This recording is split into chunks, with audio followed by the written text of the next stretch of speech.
बिस्मिल्लाहिर्रहमानिर्रहीम।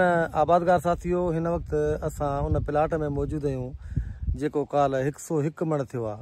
5 एकड़ जो प्लाट यानी 20 मण एकड़ लथो आहे। उन खां पोइ पोज़ीशन जेका आहे अॼु वरी अताला कोसो आयो ऐं पंहिंजो खफ़्ती माण्हू बि आहे ऐं संदी बनी बि अथसि। तंहिंखां पोइ उहे एग्रीकल्चर में त कमु करे पियो पेस्टिसाइड कंपनी में। त अताला तव्हां हाणे कैलकुलेशन कई आहे ऐं ॾिठो बि आहे त 20 मणनि लहण खां पोइ पोज़ीशन छा आहे? बिस्मिल्लाहिर्रहमानिर्रहीम। आबादगार साथियों, महिरबानी साईं मोहम्मद ख़ान साहब।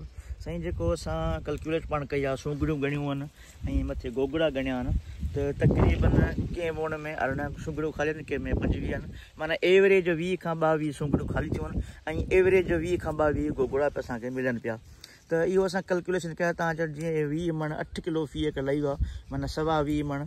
ऐं अॻिते जेको असां मूंखे लॻे पियो त 15 खां 18 मण जो गोगड़ो महसूस थिए पियो। माना पक्को गोगड़ो जेको पाण कैलकुलेट कई आहे त 18 खां 20 गोगड़ा मिलनि पिया। गुल या मुखड़ी न, अच्छा, सिर्फ़ पक्का मैच्योर गोगड़ा। न पोइ हिन हिकिड़े वोण जी पोज़ीशन तो ॿुधाई आहे। हा, हीअ न हिकिड़ो वोण आहे, वरी हीअ आहे। हाणे हिन में थोरी सूंगड़ी वधीक आहे, हिन में वरी 15 सूंगड़ियूं आहिनि ऐं 45 गोगड़ा आहिनि। हीअ तव्हां ॾिसी सघो था कैमरा जी मदद सां, एॾो आहे। वरी पोइ हिते साईं हिन खे ॾेखारियो, हिन में 13 सूंगड़ियूं आहिनि ऐं 27 गोगड़ा आहिनि।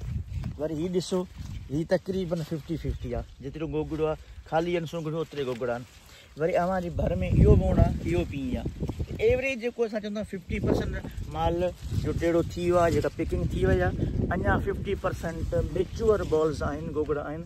पर छो जो शुरूआती जेको माल हूंदो आहे उहो वज़नदार हूंदो आहे, जेको अॻिते हूंदो आहे मथे हूंदो आहे उनजो वज़न थोरो हल्को हूंदो आहे।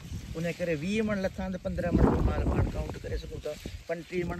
बाक़ी 15 खां 20 मण जे लाइ अव्हांखे थोरी जफ़ाकशी महिनत या जंग चई जो आहे करणी पवंदी। एवरेज 50-55 मण पहुचण जे लाइ असांजो नंढड़ो क्लिप हो। महिरबानी साईं। थैंक यू, महिरबानी कुर्बा।